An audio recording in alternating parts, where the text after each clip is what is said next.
back to Beginning D&D 3.5 edition. I'm your host, Valier Fox, and I'm sorry for how long this has taken. Just had a lot of other things I kind of wanted to do instead, then didn't end up doing it, then ended up not doing the things I need to do things, to want to do things to do them. So, whatever the case, at least here's the video here. Hooray for me. Moving on, I'd like to go ahead and get into talking about the comments on the last video for a minute. Thank you everyone for your comments. I know I often sound a little contrary whenever I reply to something like this, and that's mostly just to try and keep people thinking. It's very easy to get into a sense where you have the right answer with something, but you gotta remember to keep thinking, especially with something as nebulous as, alignment is. Alignment is really subjective, so it's very good It's very good to keep an open mind about it. If you don't, you could kind of end up getting yourself into a corner and start stepping on toes, but that's, again, not the most important thing in the world. One thing that I've noticed that a lot of people did was they were talking about versus lawful and chaotic. A lot of people like to say that chaotic just gets to do whatever they want, but again, that makes very little sense, because D&D is supposed to be basically a balance game in alignment. Chaotic evil will pretty much always hate and want to kill a lawful good, and vice versa. It's pretty much ingrained in it. The reason being is every part of their being is against the other one. The lawfuls hate chaotic, the chaotic hate lawfuls, but you can have them both in the same party and they'll get along. And same with good and evil. You can have lawful good and lawful evil in the same party. They're not going to kill each other. They may not like each other all that much, but they're not going to kill each other. They might. However, when you have extremes, lawful evil and chaotic good are probably going to end up killing each other in the opposite aspect of the others. One thing that's very good to try and think of is chaotic just want the end done, while lawful want the means done.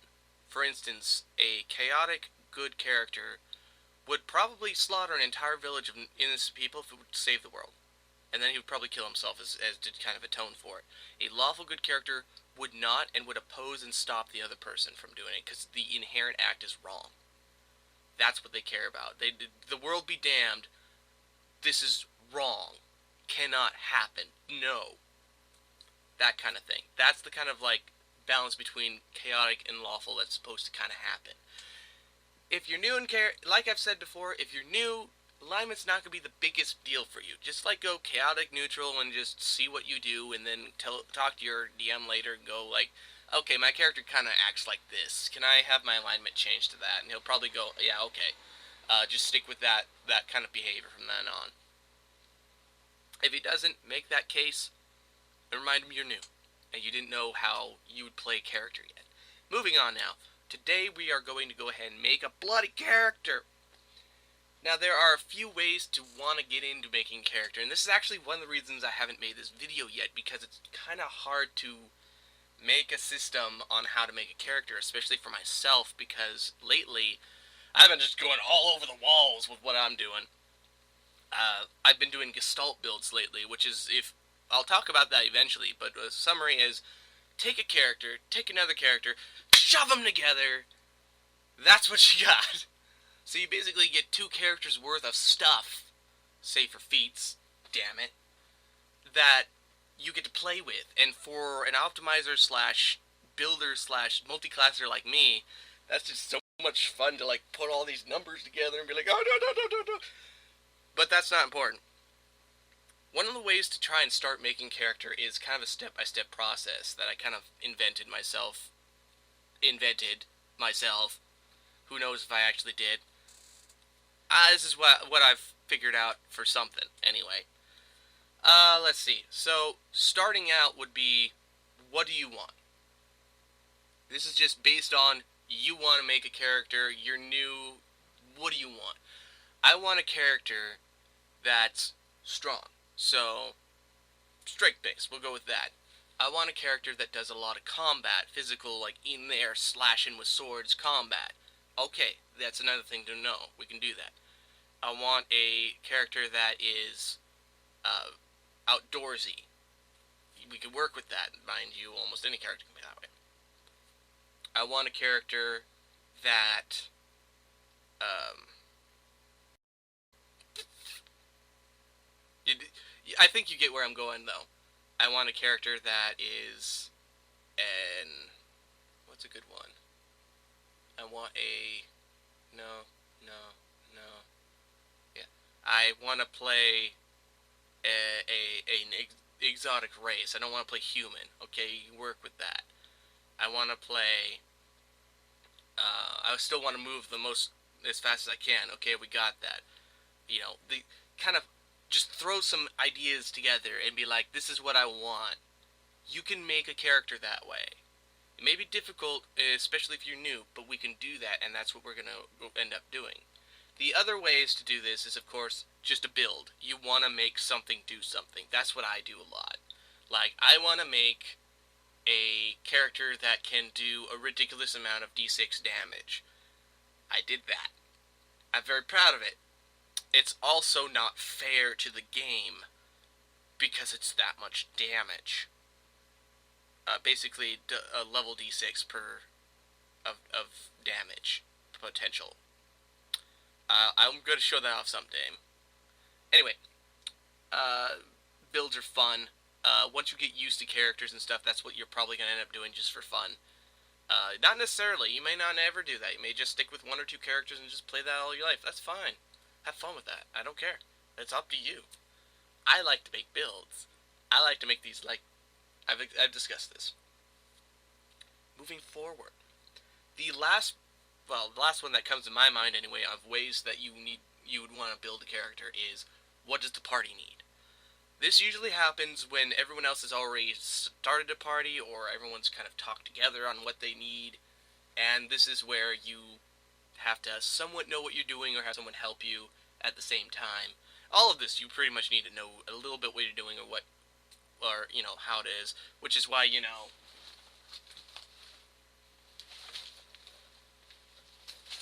you bloody well get yourself a player's handbook and read some of the darn classes and races like I told you in the beginning. A lot of people don't do this, and it's frustrating for everyone involved. Read your book. You can buy them in stores now. For crying out loud. I bought this at Barnes & Noble. Yeah. It's expensive, but I did. So, just that's all you really need is read that out and just read like the races and the classes section, maybe the feat section, and you've got a brief knowledge of everything you need. That's all you really need to start getting your idea of what you're doing. So, saying you've done that, again, it's like a half-hour read. It's easier than homework. You know, that's in your college-level classes. It's more interesting, too. Knowing that, you can figure out what the party needs. For instance, if there's a lot of spellcasters and there's a cleric in there, you can go, okay, well, we need some DPS or just physical damage just to be able to keep up when the spellcasters run out of spells or are too sissy to know what they're doing. I'm actually thinking to myself. That means fighter, barbarian, ranger, you know, something with a full base attack bonus run, which I'll point what that out is in a little bit, and so on and so forth. Generally strength based, or can do reliable damage. Rogue is a fun one because it's it's semi-reliable damage, but usually requires at least one other melee combatant. If you have a fighter, or actually a barbarian's best, a barbarian and a rogue, you pretty much can roll everything at low levels, or potentially roll everything at low levels, if you just get the barbarian in there who doesn't go down because he has so much health points, and then get the rogue on the other side for sneak attack. I'm talking about things that don't matter yet. We figured out what we're starting with. Let's go ahead and get in there. Get this open. Oh, no, stop it. Stop it. Close. Thank you. Jeez. we've already said, at least what I've said, is we want something that's kind of, actually, you know what? Let's go with this PHB. We want to play something non-standard for a race. So you know what? Human is the only thing you should actually consider standard. Never consider these other races standard. Why? Everyone that's an optimizer plays a human because they get extra feat and extra skill points that make them really good. If you want to play exotic, dwarf, elf, gnome, half-elf, half-orc, halfling, for the love of heaven, please do not, shut up, clock, do not go, I don't want to play one of the core races for your first character. It's not good. I will allow that you use, you know, variants, like there's like 5 different versions of dwarves and there's a million elves. You can have a variant of them, but don't go and think, I want to play a goblin, I want to play a birdman. Just, no, don't. Play a normal race, damn it. It'll be easier for you, at least for your first character. But most of all, it'll be easier for the game master not to have all this wacky crap in there that he has to go figure out and you don't fully understand. Again, core races, right here, core races. Human's the only standard thing in there. They're all really good, especially dwarves. So, non-standard, we're going to go ahead and hit elf. What you want to do when you find a race you are interested in, read their fluff and information. It's a good way of figuring out. For one, hey, elves are shorter than humans. There's an interesting one. They're very light. That's also interesting. How about the fact that they don't sleep? Elves do not sleep in D&D. They meditate, and they basically have to meditate, trance, blah blah blah for their 8 hours to sleep, but they don't actually sleep. Anything that would put a character to sleep forcibly will not work on an elf. You cannot sleep spell an elf. They're immune. It actually says so somewhere in here. Right here. Immunity to magic sleep effects and a +2 versus enchantments. They get a +2 to dexterity and -2 to constitution. Things to keep in mind. Always keep that in mind when making character your racial traits, because you'll have to move around your dice pools and whatever for that. Base speed's 30, so it's normal. You're medium, blah, you don't have to care about that. Low light vision, neato! They can see twice as far in moonlight, basically. They gain martial weapon proficiencies in a few weapons. This is awesome, because it lets you do a lot of extra stuff. It's one reason why sometimes people will force you to do it in as like a wizard, because, well, elves aren't technically good as wizards, not specifically. They get a free pass into Abjurant Champion that way, which you are not expected to know, and do not worry. That's someday in the future, probably. Anyway, they gain +2 in a bunch of in the listen, the search, and the spot checks. They get a free secret search check when they walk past a secret door, which is awesome. The DM just goes, "Hey, you notice that if he rolls it for you, or when he rolls it for you." He has automatic languages, which are really neat. Most commonly known languages. Yeah. Favorite class, you can ignore that. No one ever uses favorite class options in 3.5. See, look at this. This is very short. Half of this isn't really important, but it's neat to read. Elven lands, cool things. They're mostly woodland. They usually worship Corallon, whatever. Languages, they have do a lot of neat languages. They have fancy names. Down here, the automatic language tells you what languages you can have. You start with common and elven straight up, and then if you have int bonus, you get either draconic, gnome, goblin, orc, or sylvan, depending on how much int you have, basically. You can pick any number of those. And so on and so forth. And actually never do fighter wizard. That is a terrible thing to do, unless you know what you're doing. and you probably don't. I don't. I'm sorry. I'm sorry. Moving on. Classes. I told us we wanted to do something kind of melee basic. So, what are you? What comes to your mind with melee? If you said sorcerer, I am going to punch you. If you said battle sorcerer, what are you watching this for? If you said paladin, you are correct. Paladin has a full base attack bonus progression. Notice that the first number is +1 every level. 1, 2, 3, 4, 5, 6, 7, 8, 9. It's the same as this. That's good. That means it is a melee-based character. It is expected to go in there and slap them with swords, basically. Next, you might think monk. Not entirely. Monk? That's fighter. Monk is a 3/4 melee fighter. It goes 0, 1, 2, 3, 3, 4, 5. Basically, at the end, at level 20, you're 15. 3/4 of 20. That's why it's 3/4 BAB. This is I'd call it a niche class. It is specialized for something specific. What a monk is specialized for is doing unarmed damage and using this flurry of blows, which is basically just doubling your attacks. It's not necessarily good, especially at low levels where it's actually just tanking you the entire time. But it's interesting and gives you a lot of hit. They also have a lot of speed. They also have like a free bonus there. They have wisdom to AC. It's interesting. It's very niche and very specialized. Rogue is like that too. They're specialized for something. So back to our full BAB stuff. Fighter. Fighter's another one. Fighter's boring though. Fighter can be very powerful, however, especially for beginner games, because they get a whole bunch of feats. You can just kind of throw whatever feat you want in there, and all of a sudden you can do whatever you want. You got like, I saw someone they used, it was like a combination of quick draw and a charging feat, which let him throw an axe while he was charging, and then draw his weapon, and then attack at the end of the charge. That was cool, and what you can do easily with the fighter.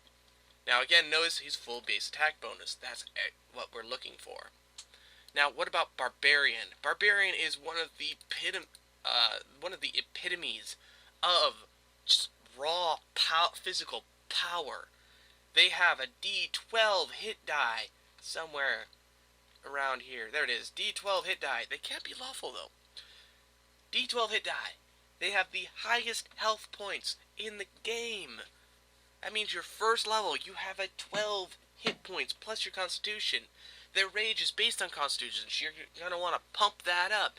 You're going to do melee, so your second one's going to be strength. Then it's probably going to be intelligence or wisdom, and then intelligence, one of those two.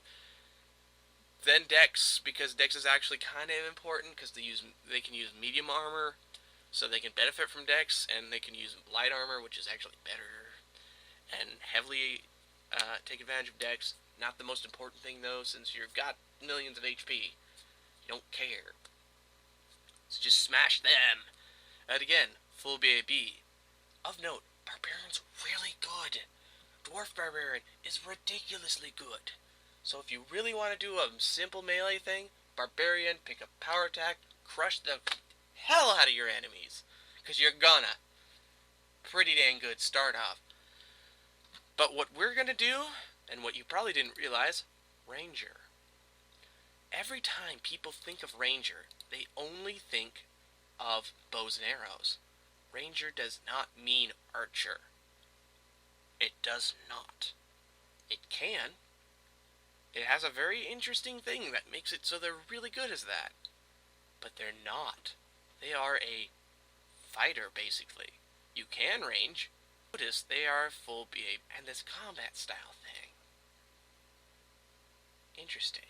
Anyway, basically, a ranger is an outdoors kind of character. It can be very physical and very deadly in that sense. It can do damage. Sorry. It can do. It basically, earlier I explained this entire thing straight up, and I forgot what it was. Full speed, we're an elf, we're going to go ahead and go with this.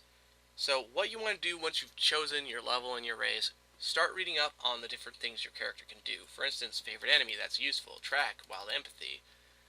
Combat style is very important here. Endurance, animal companion, should be better than it is. I'll just leave it at that. Now the favorite enemy, blah blah blah blah blah blah blah. Lots of neat stuff, and guess where it all is? Right here. I'm in the wrong place. I'm in the right place. Right here. Track. You can use the track feat, which is you can track people. That's actually pretty good. Favorite enemy. You choose something on this here, and then you get against them on just about everything actually. On bluffing against them, listening for them, sensing their motives, spotting them, survival, hitting them. Oh, damage rolls.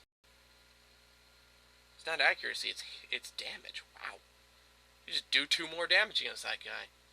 So you could actually go and say, yeah, I don't like dwarves. And your first favorite enemy is dwarves. And especially if you're fighting a lot of dwarves, that's good. If you are fighting a lot of outsiders, you might choose like a chaotic outsider because you're fighting a lot of demons, so you do more damage to demons. This is very, very helpful. If you're doing an undead heavy campaign, you're going to want to fight undead for one of your favorite enemies. Wild empathy, it basically helps you deal with animals. Combat style, this is the important one. The default rules have 2 combat styles: 2 weapon and ranged. Now the cool thing about these is, let's see, must select one of 2 combats: archery or 2 weapon combat. This choice affects the character's class features, but does not restrict his selection of feats or special abilities. If the ranger selects archery, he is treated to having a rapid shot, which basically gives you an extra hit shot with a bow every full attack. Even blah blah blah. If the ranger selects 2 weapon, he is treated to have his 2 weapon fighting feat, even if he does not have normal requisites. This is vital for what we're going to do, and why I wanted to look at this before I got my rolls, my ability scores. Going back here, I'm actually going to go somewhere. I'm going to go ahead, and for easy, I'm going to go to this path. Oh, whatever. This character generator. While this is loading, though, I'm going to go ahead and talk about your ability scores. There are several ways that you generate your ability scores. My favorite is point buy. You have a select number, and then you choose your ability scores based on that. I have a calculator right here for that. And it is gone. Fantastic. Oh well, we can use this for that anyway. Blah, blah, blah, blah, blah, blah. Information we don't need to know. So, point by... Where are you? I passed it, didn't I? Yeah. That's a lead array. Point by. Come on. So what point by does is, like I said, it lets you just choose numbers. I'm going to go ahead and do this. Of course, my computer is slowing down because I'm putting too much strain on. Alright. I just do this for point by really easily. And see, you have a certain number of points. Everything starts at 8. So if I put like an 18 here, that costs 16 points total. I wish I'd had the other point buy calculator, because it actually told you what a scale was, what they were. So it also tells you low power game is 15 points, challenging is 22, standard is 25. I usually see 28 and 28 to 32 for point buys, which lets you get a pretty good numbers in there. So point buy is fun. I like it because it lets you customize your stuff, whatever, but it also balances it. However, what you normally do, well, the classic way is standard, which is a 3d6 roll, or 4d6. So you take d6, your 6-sided dice, and you roll 4 of them. Take out the lowest one, and then you add those up, and that's one of your ability scores. You then get to choose which one it is. Usually you get three arrays of this. You roll 46 for each one, take one off each time, and then you get to do that whole process 3 times in order to get your ability scores, or an array of ability scores. You could choose which array you like best. Some game masters don't think. Some of them are jerks. And whenever you're doing random stuff like this, you should always have the three array, because it's not fair if you don't. You want to know why? Let's go ahead and find some interesting rolls then. How about a 5? That's painful, no matter what. All of those are pretty low. 6, another low one. It's very dangerous and very frustrating sometimes. Another way of doing it is 46, drop 1, re-roll 1s before you drop, which means you could get like a 6, and a 2 and a 1. You re-roll that 1, it might be a 6, and therefore you got an 18, because you'll drop the 2 after that. That's great. Fantastic. That's a good way of doing it as well. Again, you should still have the three roll array. There's, of course, your 5d6 best 3, which is for high aspect. Basically, you get 2 chances there. The elite array, non-elite array. Arrays are, of course, pre-chosen numbers that were chosen by other people, and so on and so forth. I'm going to roll one more time. That's acceptable. So, these are the ability scores we're going to run with. Now, remember that I checked all that stuff so I could see something. I don't actually need dexterity. Moving into the character sheet, so we're going to go ahead and work on this. Player, I'm going to go ahead and put Fox, because why not? Alignment, how do we want this character to be? We're going to say chaotic good, because why not? Speed is very convenient with this sheet. It'll tell you the next character things. Ranger. Race, elf. Campaign, don't have one yet. Deity, don't have a deity because I don't feel like it. Level 1, medium, because this is stuff I know automatically by the race section. Age, 132, because that's about an average. 152, that's about an average elf name. Age, male, because I'm insecure. 5'2", and we're gonna go with 135 pounds. And let's go ahead and go with green eyes and stereotypical silver hair, because I'm stereotypical. Actually, no. We're gonna go ahead and go with blonde. Blonde. Thank you. So, ability scores we had 12, 14, 16, and stuff. I don't like having those numbers so low. What we're gonna do is we're gonna put a 16 in strength, 16 in con, because that's what we had 2 of. 14, 7, and 9. I had a 12, didn't I? Yeah, 12. I'm gonna put a 12 in dex, because I don't really need dex with this build right now. 14. Actually, no. We'll put 12 here and 14 over there.